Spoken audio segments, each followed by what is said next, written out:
12월은 1년의 마지막 달로서 우리가 한 해를 마감하고 결산하는 달이기도 하고 또 새해를 준비하는 날이기도 합니다. 굉장히 우리가 정말 자신을 성찰하고 또 돌아보는 또 회개하는 그런 계절이기도 하고 결심하는 계절이기도 합니다.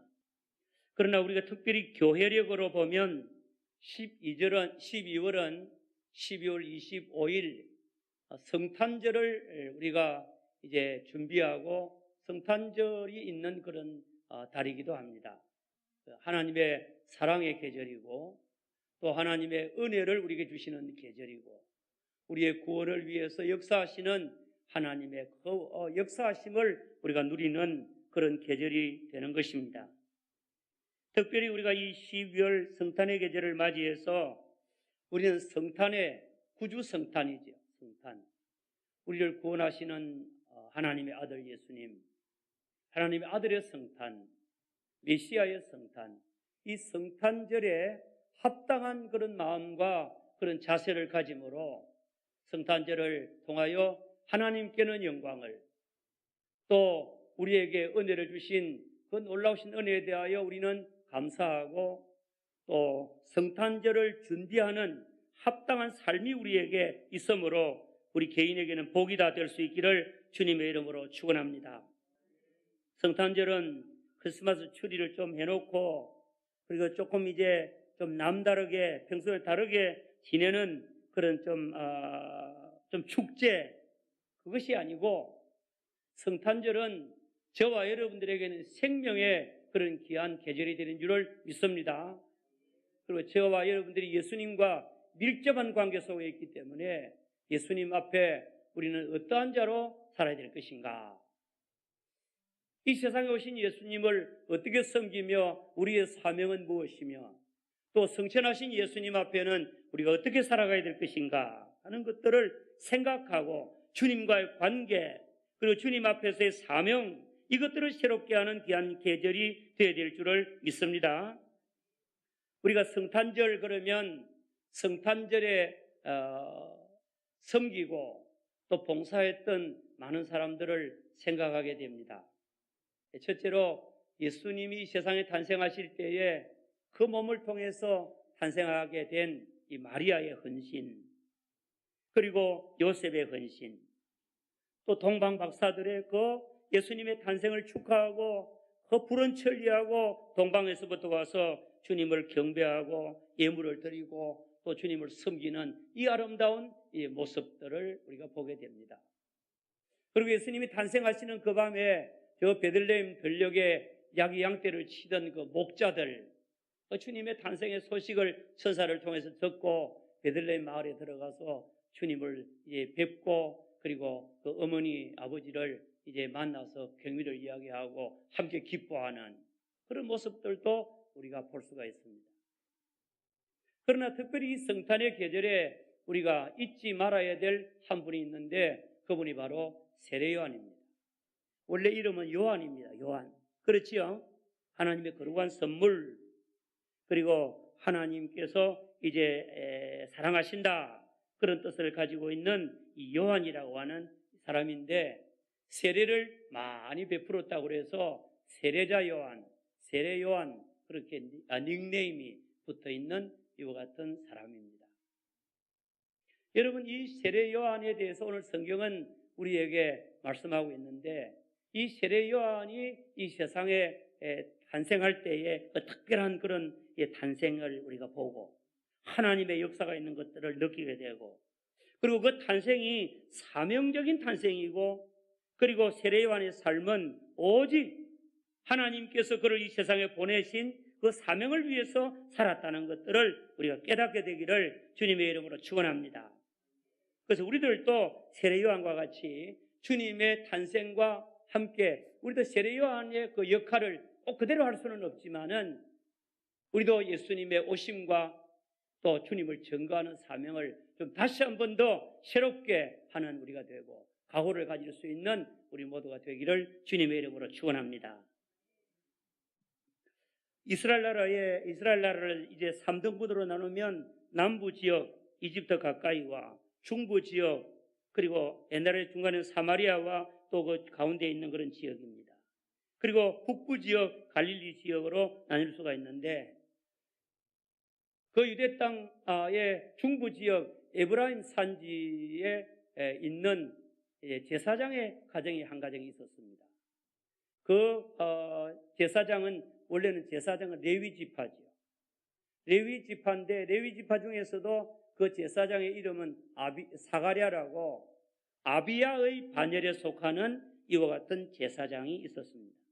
그의 아내는 레위인 중에서도 아론의 계보를 자손인 이와 같은 엘리사벳이라고 하는 이런 이제 부부가 살고 있었는데 이 두 사람은 참 율법에 흠이 없고 또 의롭고 경건하고 정말 하나님 앞에 아름다운 그런 삶을 살았습니다.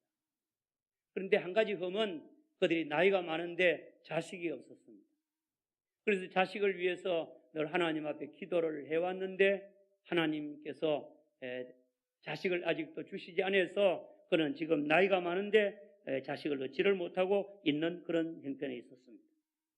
그런데 이 제사장 사가랴가 어느 날 제사장의 그 전례를 따라서 제사장이 성전에 들어가서 섬기는 것들을 제비를 뽑아서 들어가는 거예요.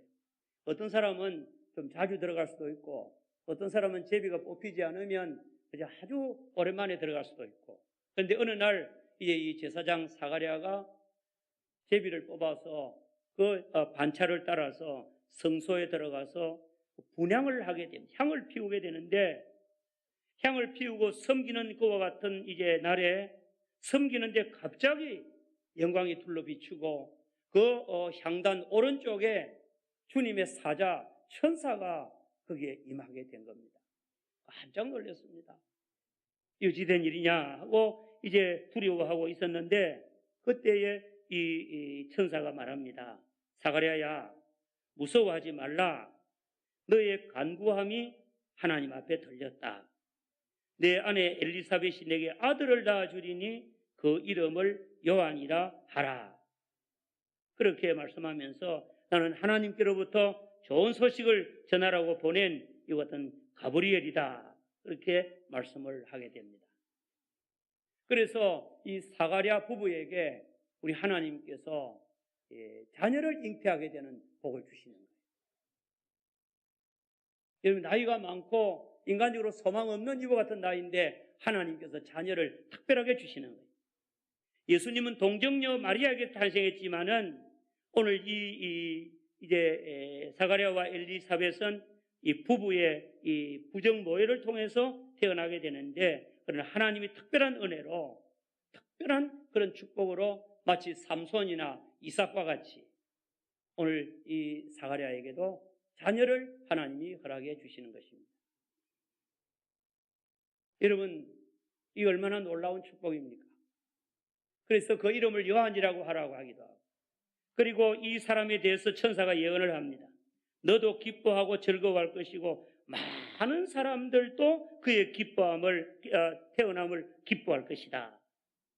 특별히 그는 주 앞에서 큰 자가 될 것이고 포도주나 독한 술을 마시지 아니하고 나실인으로 성별이 될 것이고 모태로부터 성령의 충만함을 받고 태어날 것이다.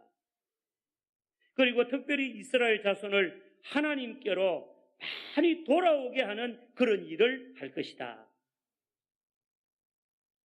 그가 엘리야의 심령과 능력으로 주 앞에 먼저 주님 앞에서 먼저 와서 우리 예수님보다 먼저 와서 아버지의 마음을 자식에게로 돌려주고 거스리는 자들을 그리고 의인의 슬기로운 자리에 돌아가게 하고 그 주님을 위하여 세운 백성 주님의 백성들을 준비시킬 것이다. 그런 놀라운 이야기를 합니다. 자녀를 주신다는 말씀. 그리고 이 자녀가 정말 구별된 자녀고 특별한 자녀인 것을 말씀하고 그의 사역이 엄청난 사역을 할 것이고 그를 통하여 온 이스라엘과 그리고 수많은 사람이 복을 받고 주님께로 돌아오는 일이 일어나게 될 것이고 그렇게 말씀하는 거예요. 그럴 때 이제 사가랴가 이거 무슨 말이냐? 그래서 잘 믿지를 못하는 거예요. 나와 내 아내가 나이가 많아서 지금 이제 어떻게 하겠습니까? 하고 의심을 하고 있을 때에 천사가 말합니다. 보라, 이 일이 되는 날까지 내가 말을 못할 것이다. 그러나 때가 되면 이제 입이 열릴 것을 말씀을 하고, 그리고 제사장의 사역이 끝이 납니다. 사람들은 늦게 나오는 이와 같은 이 사가랴를 보고 이 무슨 말이냐, 무슨 뜻이냐, 좀 여러 가지로 성소에서 못 나오면 위험하거든요. 하나님의 심판을, 하나님의 앞에서 징계를 받으면 죽을 수도 있는 거예요. 늦게 나오는 것 때문에 이상하게 여기고 있을 때 그가 나왔는데 말을 못하고 몸짓으로 그의 뜻을 표시하는 것을 보고 환상을 보았는가 보다 생각하고 이제 다 돌아갔다고 했습니다. 거기로 돌아가서 그 부인과 동침함에 자녀를 잉태하게 되고 5달 동안 숨어서 지냈다. 부끄럽고, 그리고 이제 드러낼 수가 없어서 숨어서 지내고 6째 다는 날에 놀라운 일이 벌어집니다. 저 북부 갈릴리 지역에 있는 나사렛이라고 하는 마을에 그곳에 한 처녀 마리아에게 똑같은 천사가 임하게 됩니다. 하나님께 은혜를 받은 자여 평안할지어다. 주님이 너와 함께 계신다. 이 무슨 말입니까? 무서워하지 말라. 네가 하나님께 은혜를 입었느니라. 그래서 하늘에 성령으로 잉태될 것을 말씀을 하게 돼요. 그 놀라운 이제 축복을 입은 마리아가 6개월, 이 세례요한이 잉태된 지 6개월째 되는 그 달에 지금 에브라임 산지로 가게 되고 만나게 될 때에 그 복중에서 세례요한이 막 뛰놀고 그렇게 하는 거예요. 놀라운 회유를 하고 만남을 가졌다. 그래서 세례요한이 그 이후에 예수님보다 6개월 먼저 출생을 하는 이런 모습을 볼 수가 있습니다. 세례요한, 사랑하는 성도 여러분, 예수 그리스도의 탄생과 예수님의 탄생과 관계가 있는 탄생, 예수님의 탄생을 위해서 하나님께서 미리 준비한 탄생, 그리고 이 세례요한이 예수님을 위해서 살다가 순교를 당하고 죽임을 당한 것과 같은 생애, 이것들을 우리가 성경을 통해서 배우면서 우리들도 성탄의 계절에 무엇보다도 예수 그리스도의 탄생에 대해서 우리가 믿음과 또 사역과 사명을 감당하는 우리 모두가 되시기를 주님의 이름으로 축원합니다.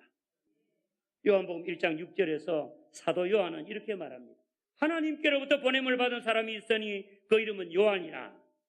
그래서 이 요한에 대하여 사도 요한은 말씀하기를 하나님께로부터 보내심을 받은 자다.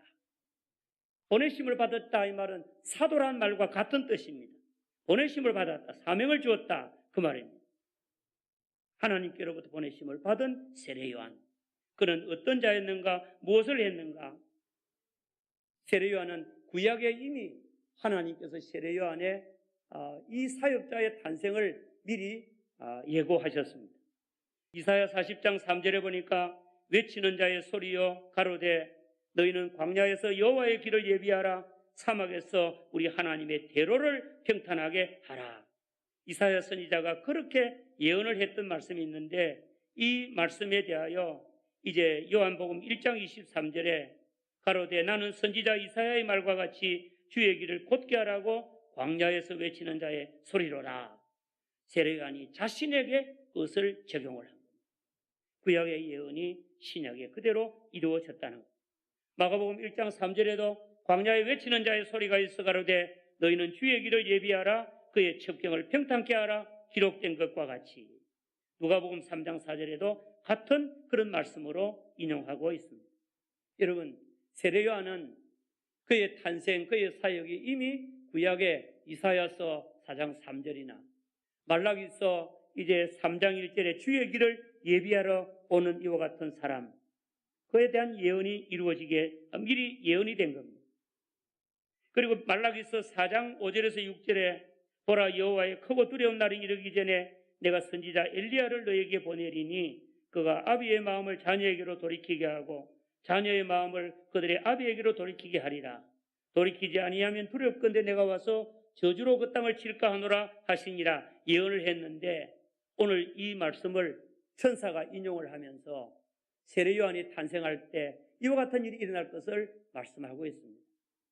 여러분, 세례 요한은 이 세상에서 태어난 선지자 중에서 가장 위대한 자고 여인이 낳은 자 중에 가장 위대한 자라고 마태복음 11장 11절에 말씀하고 있습니다. 우리 한번 따라합시다. 여인이 낳은 자 중에 세례 요한보다 큰 자가 없느니라.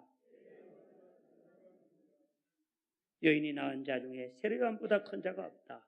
예수 그리스도의 오심을 준비하고 예수님의 오심을 이제는 맞이하는 이와 같은 자로 그렇게 세움을 입게 된 것입니다. 사랑하는 성도 여러분, 이 세례 요한 구약에 예언이 된 이와 같은 자, 그리고 또 때가 되어서 하나님께서 보내신 자, 그리고 사가랴와 엘리사벳을 통해서 태어난 자, 그는 태어나면서부터 자기 자신이 어떠한 존재임을 잘 알았던 자입니다. 자기 자신이 예수 그리스도를 증거하기 위해서 이 세상에 오셨다는 것을 너무도 잘 아는 겁니다. 어릴 때부터 성령이 충만해서 그는 자신이 할 일을 알았고 그리고 준비했고 사역을 감당했던 자인 것입니다. 그래서 세례 요한이 태어나서 이제는 소년기가 될 때 어릴 때에 그는 유대 광야에 나가서 구별된 생활을 삽니다.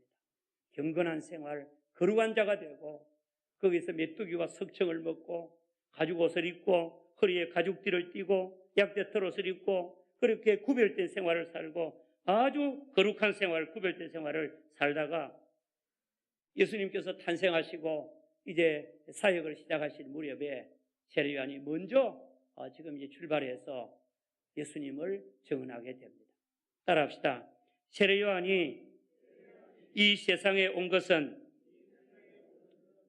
예수님을 증언하기 위해서다. 세례 요한은 하나님의 보내심을 받은 자, 그리고 예수님을 증거하기 위해서 온 자라고 성경에는 말씀하고 있습니다.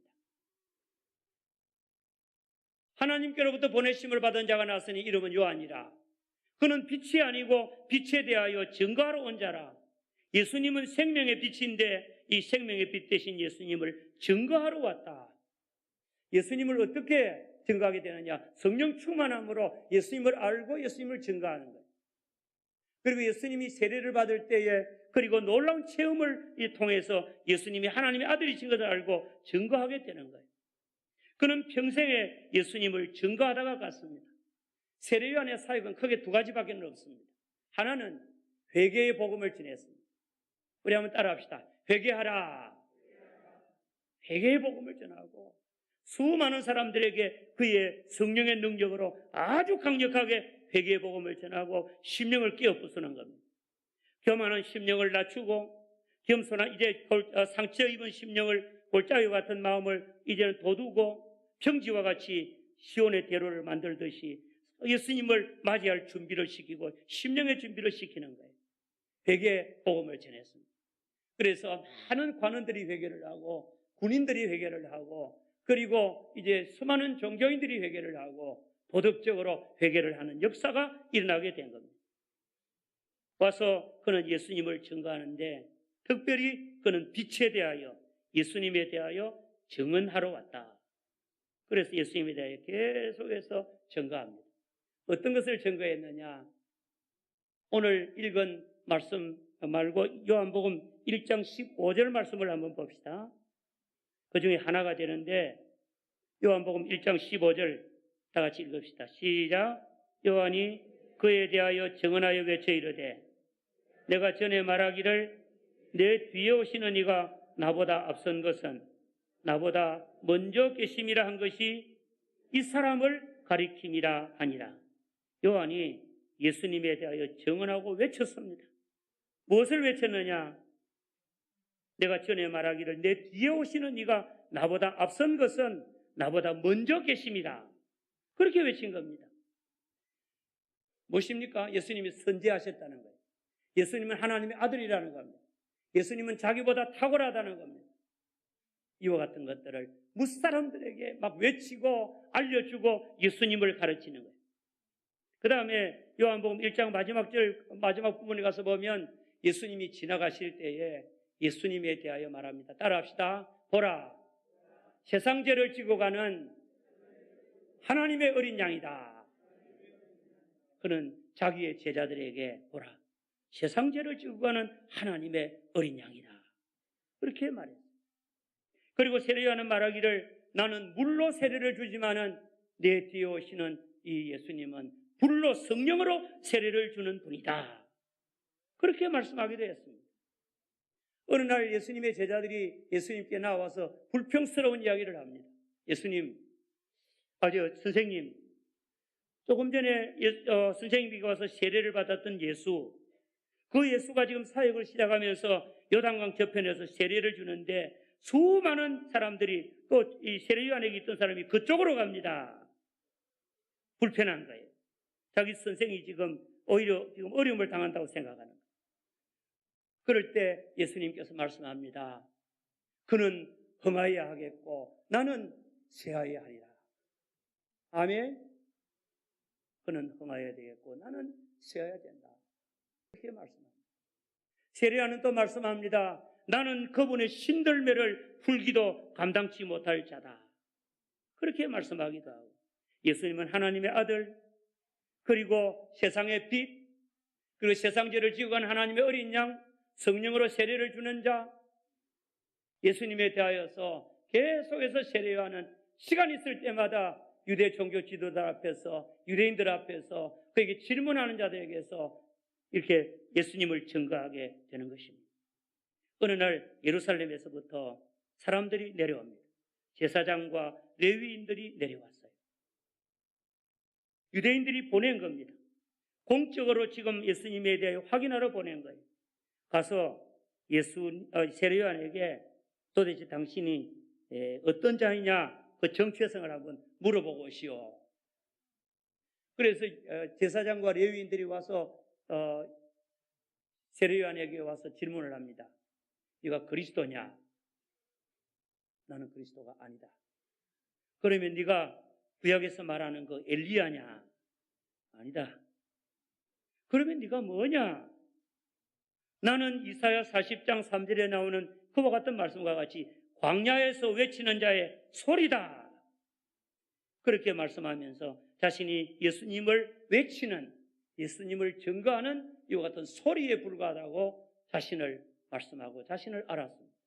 우리 한번 따라합시다. 세례요한은 자기를 알았다. 따라합시다. 세례요한은 예수님을 알았다. 아멘. 자기를 알았습니다. 그래서 자기에 대하여 증거한 것이 없습니다. 그는 평생도록 예수님 증거하고 예수님의 길을 예비하고 교만한 사람을 회개시키고 그리고 주님 받아들일 준비를 시키고 수많은 사람이 주님 앞으로 돌아올 수 있도록 하고 자기 제자들도 예수님께로 보내고 그런 분이 세례요한이었다는 겁니다. 말씀을 맺겠습니다. 예수 그리스도의 탄생, 그 탄생을 예비하기 위하여 주님이 오시는 그와 같은 일에 대하여 길을 예비하고 그의 첩경을 평탄케 하기 위해서 세례요한을 하나님이 보내셨고 세례요한은 예수님 증거하다가 예수님만 외치다가 순교의 제물이 되고 죽임을 당하게 되고 그리고 목배임을 당하게 된 줄을 믿으시기 바랍니다. 말씀을 맺으면서 우리는 성탄절에 어떻게 할 것이냐라고 하는 겁니다.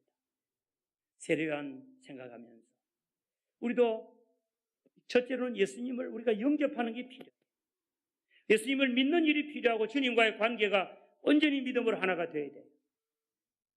아울러서 오늘 우리가 해야 될 일은 우리도 예수 그리스도를 알지 못하는 많은 사람들에게 예수님 전에서 저들로 말미암아 알고 믿어 구원을 받도록 하는 이와 같은 일을 우리가 해야 될 줄을 믿습니다.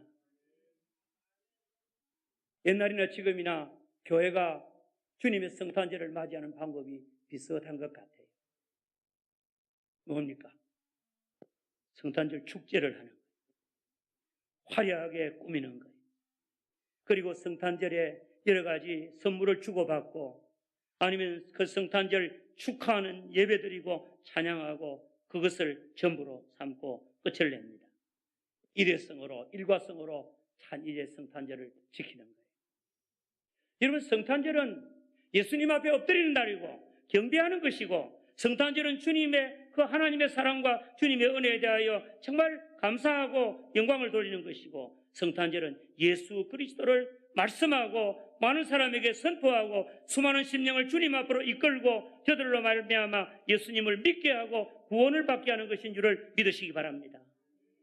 오늘 우리가 성탄절을 지키면서 우리의 입이 예수 그리스도로 자랑하고 우리 주님을 고백하고 주님을 증거하고 전도하고 살아갈 수 있는 우리 모두가 되시기를 주님의 이름으로 축원합니다.